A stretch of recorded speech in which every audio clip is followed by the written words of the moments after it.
everyone, welcome to Sri Ram's IS YouTube channel. This is your mentor Arzu Kakkad, where daily we used to conduct this current affairs session. This session deals with few important articles जो आज हमें cover करने हैं. So क्या list है वो मैं आपके सामने शेयर कर रही हूँ.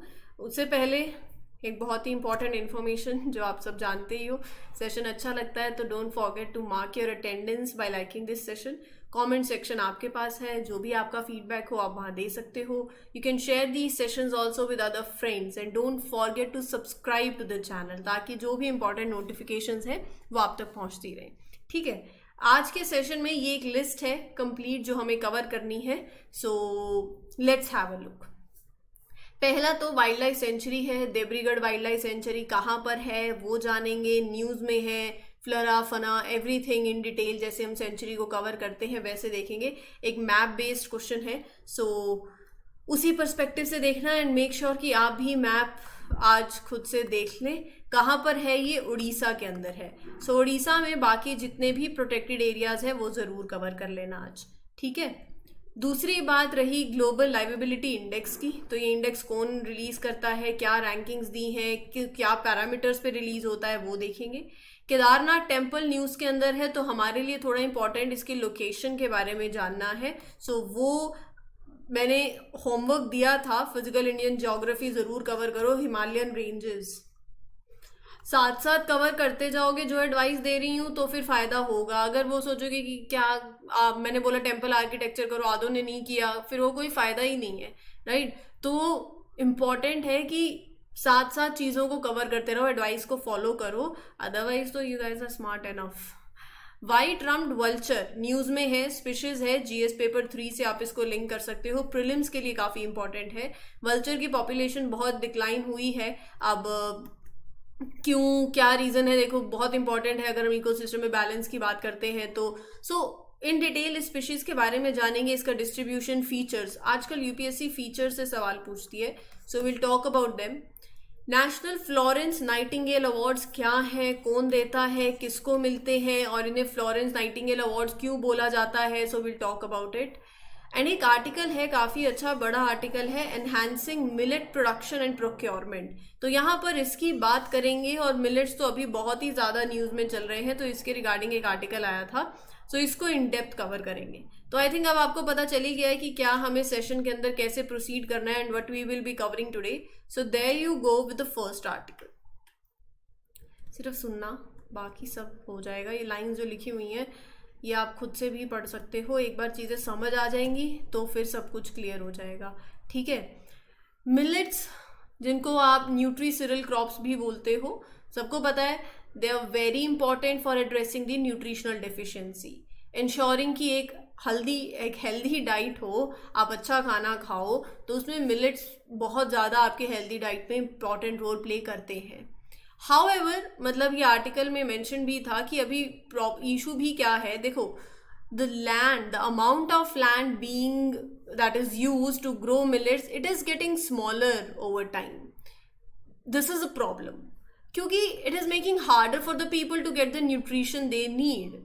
अब यहाँ पर इस प्रॉब्लम को फिक्स करने के लिए ये बहुत ज़्यादा ज़रूरी है कि central government and state government they both come together and they take it as a priority, growing millets as a priority. They need to work together to increase the production of millets and make sure that they are being bought and sold in a right way. अब इस article के अंदर मैं आपके साथ factors जो associated हैं, जो चैलेंजेस हैं, एवरीथिंग विल टॉक अबाउट, ताकि आप मेंस का एक अच्छा आंसर लिख सकें. तो यूनाइटेड नेशन जनरल असेंबली ने, अगर आपको याद हो तो 2023 को इंटरनेशनल ईयर ऑफ मिलेट्स भी डिक्लेयर किया हुआ है ना. इसका मतलब कंट्रीज जो हैं all around the world, they will be focusing on millets and trying to find ways to make sure that more people have access to it. अब यहाँ पर आर्टिकल के अंदर देखो, व्हाट आर द फैक्टर्स, क्या factors हैं जो millet production को इफेक्ट कर रहे हैं और उसके प्रोक्योरमेंट को इफेक्ट कर रहे हैं. पहला है ग्रीन रेवोल्यूशन. पास्ट में हुआ, amount of food it increased, that could be grown in India. बहुत ही अच्छी बात थी. It was a very good thing because it meant that now more people had enough to eat. खाने के लिए अब कोई food insecurity जैसी condition नहीं है. And लेकिन इसी के साथ साथ it caused some problems. क्यों? क्योंकि it made farmers focus on growing more crops like rice. Sugar cane, wheat, जिसके लिए पानी बहुत चाहिए। इसी की वजह से the amount of land that is being used to grow millet has been going down, क्योंकि यहाँ पर farmers are more focusing upon rice, sugar cane and wheat. So अगर वो जो जमीन जो कम हो रही है जिस पे आप मिलेट्स ग्रो करो, so this decline is threat to nutritional security also, क्योंकि millets are very nutritious, they have lot of vitamins, minerals that are important for our bodies. If we don't have enough millets, it could lead to more people being malnourished. तो ये भी है, तो right nutrients जो है बिल्कुल एक balance diet होनी चाहिए। सो यहाँ पर सरकार को एक्शन लेना चाहिए। They have to support the production and procurement of millets. ठीक है, दूसरा फैक्टर जो इफेक्ट कर रहा है वो है लो प्रॉफिटेबिलिटी का, और उसके आगे जो कॉजेज हैं ये सही देखो, ज्वार, बाजरा, रागी, मेज इज मेनली, देखो इसकी जो डिक्लाइन है कल्टीवेशन की, that is mainly because farmers have been facing low profitability. जब प्रॉफिट नहीं मिलेगा आपको, जितना मेरे कोस्ट थी मेरे को उतना ही नहीं आया, तो मुझे क्या मोटिवेट करेगा, मैं क्यों ऐसी क्रॉप को उगाऊंगी, या मैं क्यों ऐसा बिजनेस करूंगी जहां पर प्रॉफिट ही नहीं हो रहा है। So this means that they are not earning enough money from growing these crops to cover their expenses, जो उन्हें एक्सपेंसेस लगते हैं टू मेक अ प्रॉफिट। तो फार्मर्स यहाँ पर कॉन्सिस्टेंटली दे इनकर लॉसेस, और उनके लिए फिर डिफिकल्ट होने लगा to continue growing these crops. ये चैलेंजेस बहुत इंपॉर्टेंट है, ये आपको पता होने चाहिए कि क्या क्या फैक्टर्स अफेक्ट कर रहे हैं। फिर एक माइंड में आता है कि क्या गवर्नमेंट ने एमएसपी की रिगार्डिंग यहाँ कोई बात नहीं हो रखी है। Government has increase the MSP for nutri cereals and other crops also, फिर भी प्रॉफिटेबिलिटी एक चैलेंज है। एमएसपी क्या है? एमएसपी एक वो प्राइस है जो सरकार प्रॉमिस करती है कि वो उस पर बाय कर लेंगे क्रॉप्स को, इंश्योरिंग कि सर्टेन लेवल ऑफ इनकम आएगी। लेकिन in case of these cereal crops, MSP has not been enough to make growing them financially viable for farmers. तीसरा important factor in encouraging the farmers to grow certain crops is procurement. मैं अगर कुछ grow करूंगी तो सबसे पहले तो सामने वाला भी तो होना चाहिए ना। पूरा process of buying the crop, farmer से गवर्नमेंट एजेंसीज, डेजिग्नेटेड एंटिटीज तक, तो वो सप्लाई चेन बहुत रिलायबल होनी चाहिए, राइट। तो अगर एक रिलायबल और एफिशिएंट प्रोक्योरमेंट सिस्टम है तो वो फार्मर्स को इंसेंटिवाइज करेगा कि ऐसी क्रॉप्स को और कल्टीवेट करें, क्योंकि दे नो, बिकॉज देखिए मार्केट है जहां वो बेच सकते हैं। अब पैडी और वीट के केस में तो प्रोक्योरमेंट प्रैक्टिसेस बहुत अच्छी हैं, जिसकी वजह से कल्टीवेशन भी होती है, फार्मर्स भी कॉन्फिडेंट होते हैं कि अच्छा ऐसी क्रॉप्स लगाएंगे तो फेयर प्राइस उन्हें मिल जाएगा। लेकिन जब बात आती है न्यूट्री सीरियल क्रॉप्स की, then there is a lack of comprehensive procurement data at the national level also. कोई इंफॉर्मेशन ही नहीं है कि how much of these crops are being bought by the government और अदर एजेंसीज, जिसकी वजह से nutri cereal crops that are sold under the MSP that is significantly lower as compared to paddy and wheat. तो ये सारे points आप अपने mains में आंसर्स में डायरेक्टली लिख सकते हो। सो इस इशू को एड्रेस करने के लिए बात यही है कि गवर्नमेंट को प्रोक्योरमेंट सिस्टम को भी इंप्रूव करना रहेगा। दिस विल हेल्प इंश्योर कि farmers have a reliable market, they can earn a fair income from growing these important and nutritious crop. ठीक है, उसके बाद the need for enhance procurement, इसी की मैंने अभी बात करी थी। इन एडिशन टू, जब आपने एक ये तो देख लिया कि लो प्रॉफिटेबिलिटी है न्यूट्री सीरियल क्रॉप्स की, एड्रेस तो ये करना ही है थ्रू एनहांस प्रोक्योरमेंट। कुछ और फैक्टर्स भी हैं that have contributed to the decline in the cultivation. Procurement भी हो गया, और साथ ही साथ बेसिकली हमने प्रोक्योरमेंट की भी बात करी है, लैक ऑफ प्रोक्योरमेंट और प्रॉफिटेबिलिटी की बात करी, ये फैक्टर्स तो हो गए। अब आगे साथ ही साथ डाइटरी हैबिट्स भी चेंज हो गई हैं। कोई अच्छा खाना खाना ही नहीं चाहता है, हर किसी को over the time people's eating habits have change, उनकी टेस्ट को लेके प्रेफरेंस बिल्कुल बदल गई है। ब्रेकफास्ट फूड लगा लो आप, ब्रेकफास्ट फूड के अंदर आज क्या है, सिग्निफिकेंट शिफ्ट है। इतने ब्रेकफास्ट के ऑप्शंस आपके सामने टेबल पे रख दिए जाते हैं, अब वो it's all about taste now. मतलब ये घर घर की कहानी है। If there is a significant shift in the consumers preference towards other types of food और growing preference for convenience food, demand, देखो सारा खेल तो डिमांड का है ना। आप डिमांड करोगे पिज्जा, आप डिमांड करोगे इडली, तो कैसे न्यूट्री सीरियल क्रॉप्स की बात होगी, right? So changing dietary habits and your preferences over time, it has also led to decline in their cultivation. So इसको भी ये भी इम्पैक्ट डालता है न्यूट्री सीरियल्स की कल्टिवेशन पे। More over the serial market is highly competitive. क्यों? क्योंकि ऑप्शंस बहुत अवेलेबल हैं आज कंज्यूमर्स के पास। वही मैं बात कर रही हूँ, आप ब्रेकफास्ट प्रोडक्ट्स पे ही देखो, different type, cereals, granolas, breakfast bars, yogurt based breakfast options कितने हैं। तो कंपटीशन इंक्रीज हो चुका है मार्केट के अंदर, जिसकी वजह से it could result in the decline in the market share for nutri cereals. बात आ रही है समझ में? असेंशियल है टू एड्रेस दीज चैलेंजेस। पहले जब हमें किसी चीज़ की दिक्कत पता होती है ना, तो फिर हम उस पर काम भी कर सकते हैं। तो फूड बास्केट में कंपटीशन बहुत बढ़ गया है और लोगों की चेंजिंग डाइटरी हैबिट्स जो है वो भी बढ़ गई है। मार्केटिंग भी नहीं है। आप कोई बहुत बड़ा ब्रांड खोल लो, जब तक उसकी मार्केटिंग नहीं करोगे तो भी कोई बात नहीं बनेगी। So it is essential to address these challenges, promote the consumption of nutri cereal crops and उनकी न्यूट्रिशनल वैल्यू लोगों को बताओ। जब तक लोगों को पता नहीं चलेगा कि ये कितने ज़्यादा आपके डाइट में एक इम्पॉर्टेंट रोल प्ले करते हैं, तब तक कल्टीवेशन को भी आप एनकरेज नहीं कर पाओगे। तो ये सारा का सारा लिंक्ड है, right? Research and development efforts can be focused upon. रही बात मार्केटिंग की, सो इफेक्टिव मार्केटिंग स्ट्रैटेजीज जो है वो भी लैक करती हैं। It is very important to promote and market the neutral cereals. Advertising campaigns हो गए, पैकेजिंग डिजाइन हो गए, न्यूट्रिशनल बेनिफिट्स को हाईलाइट करो वहाँ पर। So these are the things that you need to take care of. Taste preferences, जैसे कि वो तो मैंने आपको बता ही दिया, they changing perception and taste preferences. Food choices बहुत ज़्यादा हैं आपके पास, एंड अगर पीपल वही you have different options, they find that are more enjoyable, that are more flavourful, तो आप वही खाना पसंद करोगे, राइट? सो ये वाइड रेंज ऑफ फैक्टर्स हैं जो कि इफेक्ट कर रहे हैं आज के टाइम पे। So these are the things that need to be taken care of. लोगों को बेनिफिट ही नहीं पता, तो ये बताना बहुत ज़्यादा ज़रूरी है। नाउ न्यूट्री सीरियल कल्टीवेशन के benefits of increasing this cultivation, इससे क्या होगा? पहली बात तो nutritional security. They are rich in essential nutrients, dietary fibre, iron, calcium, vitamins. So अगर आपकी डाइट में न्यूट्री सीरियल्स हैं, they can help prevent nutritional deficiencies, specially among children, women. हमने आर्टिकल कवर किया है कि आज के टाइम पे जो एडोलेसेंट गर्ल्स हैं, अगर आप उनमें भी देखोगे तो अनीमिया की कमी अनीमिया होना, और साथ ही साथ आने वाले टाइम में आगे भी अगर आप देखो, so they are more susceptible to chronic diseases, pregnancy में इश्यूज होना।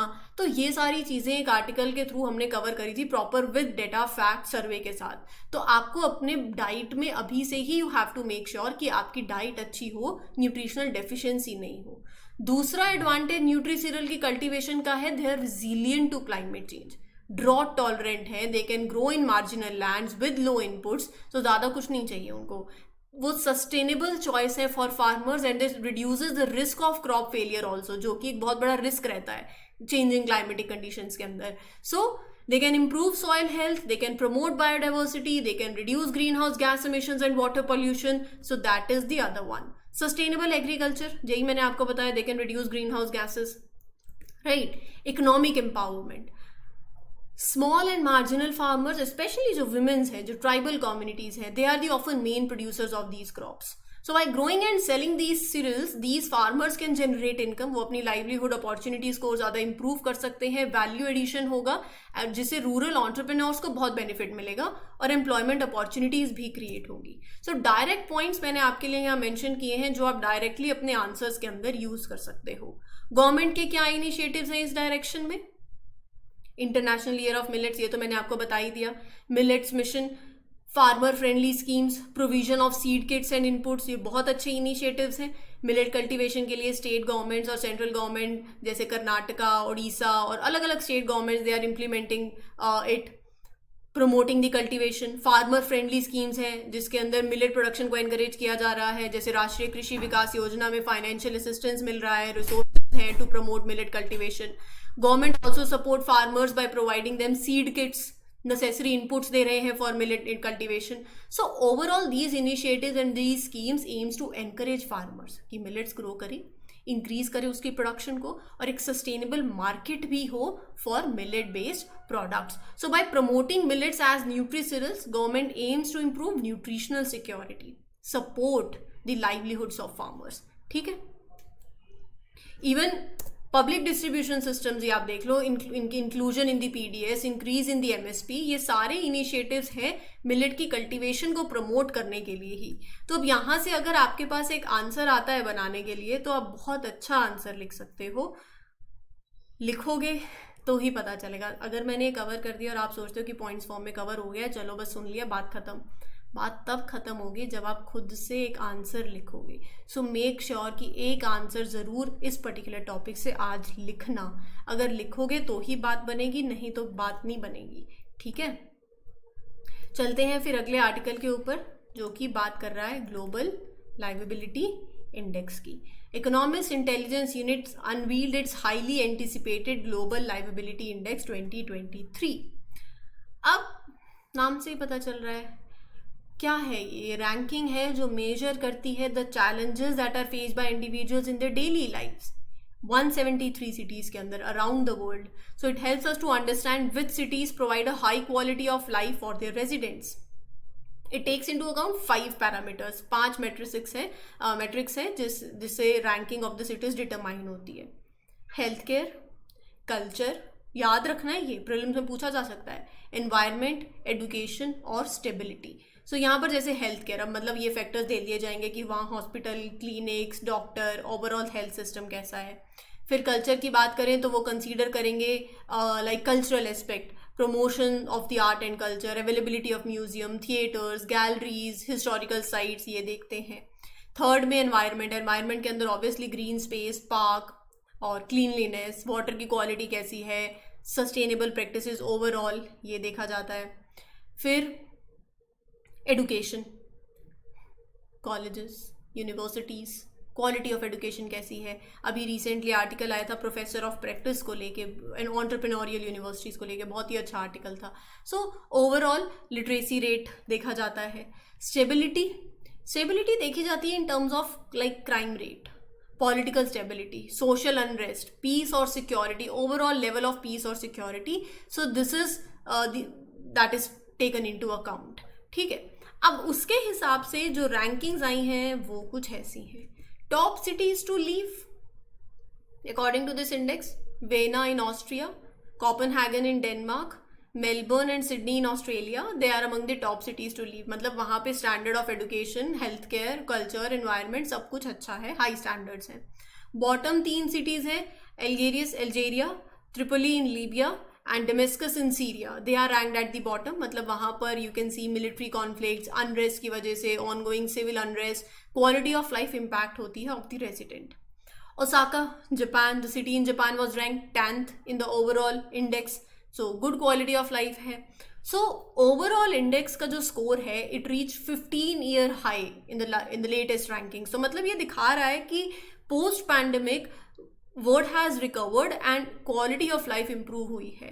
तो एवरेज इंडेक्स स्कोर इंक्रीज हुआ है from 73.2 to 76.2.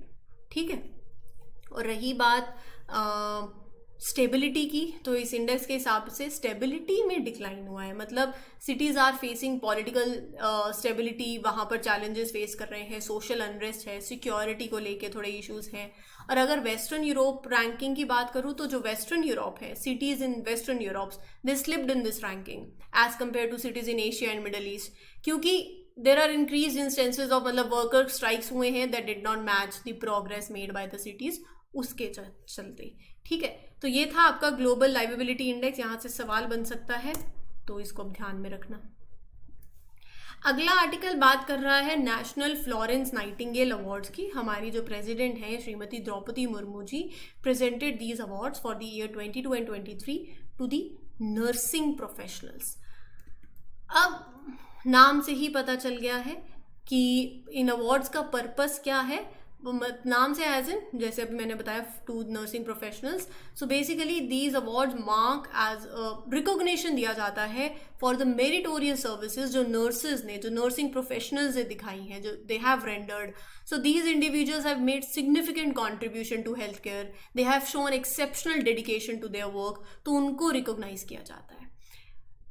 Ministry health and family welfare की है that present this award and they are presented by this ministry. तो ministry का नाम ध्यान में रखना. It is to recognize the services that are provided by nurses. 1973. So ये basically it was instituted by Ministry of Health and Family Welfare in 1973. 50,000 का cash award दिया जाता है, सर्टिफिकेट भी दिया जाता है, मेडल भी दिया जाता है. Selection process is rigorous. It involves nominations from various health care institutions which are then evaluated by esteemed healthcare professionals.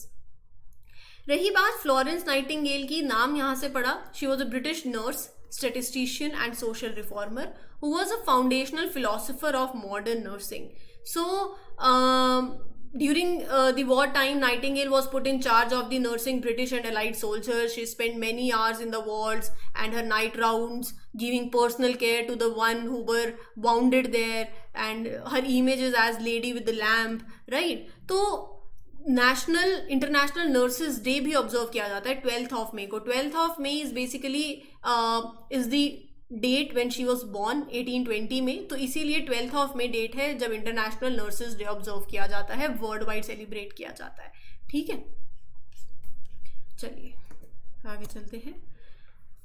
अगला है Debrigarh wildlife sanctuary. So following the pre monsoon, यहाँ पर ये बेसिकली बात करी गई within the sanctuary area there were an estimated 46 animals of prey species present for every square kilometre. तो उसके चलते ये सेंचुरी न्यूज़ में आ गई. Debrigarh wildlife sanctuary Orissa के अंदर है. तो सबसे पहले तो ये ध्यान में रखना कि ये लोकेटेड कहाँ पर है. ठीक है, सो it is located between Hirakud dam, Mahanadi river and the reservoir in the state of Orissa. 1985 में it was declared as the wildlife century और it finds a special mention because of the noted freedom fighter Veer Surendra Sai. During his rebellion against the British, Veer Surendra Sai made his base at the बारा पत्थर located within the sanctuary. तो ये आप ध्यान में रख सकते हो. एंड फ्लोरा एंड फना की बात करूँ तो यहाँ पर wild boar, sambar, Indian bison, ये सब स्पीशीज आपको देखने को मिलेंगी. और ड्राई डेसिडियस फॉरेस्ट, ये स्पीशीज हैं. ठीक है, ये जो देवरीगढ़ 48 इनिशिएटिव है, अगर आपसे ये पूछ लिया जाए क्या है, तो बेसिकली ये प्रोग्राम है जो कि लॉन्च किया गया है by the wildlife division to protect wildlife and gather information from the surrounding of the villages. तो बेसिकली मेन गोल ये है कि to prevent harm to the wildlife in the Debrigarh area और local communities को engage करना wildlife conservation efforts के अंदर. So under this initiative villagers are encourage to actively participate in protecting the wildlife, providing valuable information about any incident, any threat to the animals. So initiative का aim यही है to create awareness among the villagers about the importance of wildlife conservation and need to preserve. Local communities को involve करने से wildlife division can gather intelligence about the wildlife, their habitat, right? So this information will help them in monitoring the movements, behaviors of different species, identifying the threats and taking appropriate conservation measures. और रही बात Hirakud dam की, so it is the longest major earthen dam in India and it is one of the first major multi-purpose river valley project. तो ये थोड़ा सा आप ध्यान में रख सकते हो. केदारनाथ टेम्पल के बारे में जान लेते हैं. केदारनाथ टेम्पल न्यूज़ में इसलिए था क्योंकि उत्तराखंड की जो गवर्नमेंट है, they have taken steps to investigate the allegations of a scam. The scam is related to gold plating the sanctum sanctorium of the Kedarnath temple. So temple located है उत्तराखंड के अंदर, ये तो पता ही है. Allegations suggest that an amount of $1.25 billion was misused or involved in fraudulent activities during the process of gold plating. तो इसीलिए एक कमेटी सेटअप करी गई है जो कि हाई लेवल कमेटी है एंड वो इसमें देखेंगी इसके रिगार्डिंग. हमारे लिए केदारनाथ टेम्पल इंपॉर्टेंट है. हिंदू टेम्पल है dedicated to Shiva. 3584 metres height पे लोकेटेड है on the Garhwal Himalayan range near the Mandakini river, Rudraprayag district के अंदर है. Kedarnath forms one of the 4 sites of Chota Char Dham pilgrimage circuit. मैं इसकी भी बात करूंगी. लॉर्ड शिवा के 12 ज्योतिर्लिंग हैं, ये तो सबको पता ही होगा. कहाँ कहाँ पर है ये थोड़ा इंपॉर्टेंट है. तो ये भी आपको बता दूंगी, याद में जरूर रखना। और it is said that Pandavas constructed the Kedarnath temple which was later reconstructed by Adi Shankaracharya in the 8th century AD। तो बहुत ही मतलब एक्विजिट आर्किटेक्चर है, built of extremely large but evenly shaped grey stone slabs are interlocked and with the use of iron clamps. कोई mortar use, no mortar has been use. अंदर अगर आप देखोगे तो there is a conical rock structure inside the Kedarnath temple that is worshipped as Sadashiv from form of Shiva. गर्भगृह सबको पता है, टेम्पल आर्किटेक्चर, इसलिए तो बोला टेम्पल आर्किटेक्चर कवर करो। गर्भगृह फॉर वर्शिप एंड अ मंडप for pilgrims is placed inside the temple. छोटा चारधाम यात्रा में बेसिकली 4 टेम्पल्स हैं that comprise it northern Indian state of Uttarakhand के अंदर ही, यमुनोत्री धाम, गंगोत्री धाम, केदारनाथ धाम, बद्रीनाथ धाम, ध्यान में रखना। ज्योतिर्लिंग की बात करूं तो Jyotirlinga is a shrine where lord Shiva is worship in the form of Jyotirlingam. तो 12 मेन ज्योतिर्लिंगस हैं इंडिया के अंदर, जैसे सोमनाथ, पूछा जा सकता है सोमनाथ ज्योतिर्लिंग कहाँ है, गिर गुजरात में, महाकालेश्वर ज्योतिर्लिंग उज्जैन के अंदर, ओमकारेश्वर MP के अंदर, और बैद्यनाथ झारखंड में, ठीक है, रामनाथ स्वामी ज्योतिर्लिंग इन रामेश्वरम तमिलनाडु। सो त्र्यंबकेश्वर ज्योतिर्लिंग नासिक के अंदर है, केदारनाथ अभी बताया रुद्रप्रयाग के अंदर है। सो ये 12 ज्योतिर्लिंग्स हैं इंडिया के अंदर जो आप थोड़ा ध्यान में रख लेना, याद कर लेना, ठीक है। ये सेशन के लिए इतना ही, उम्मीद करती हूँ आपको ये सेशन अच्छा लगा हो। This is your mentor Aarzoo Kakkar signing off for today.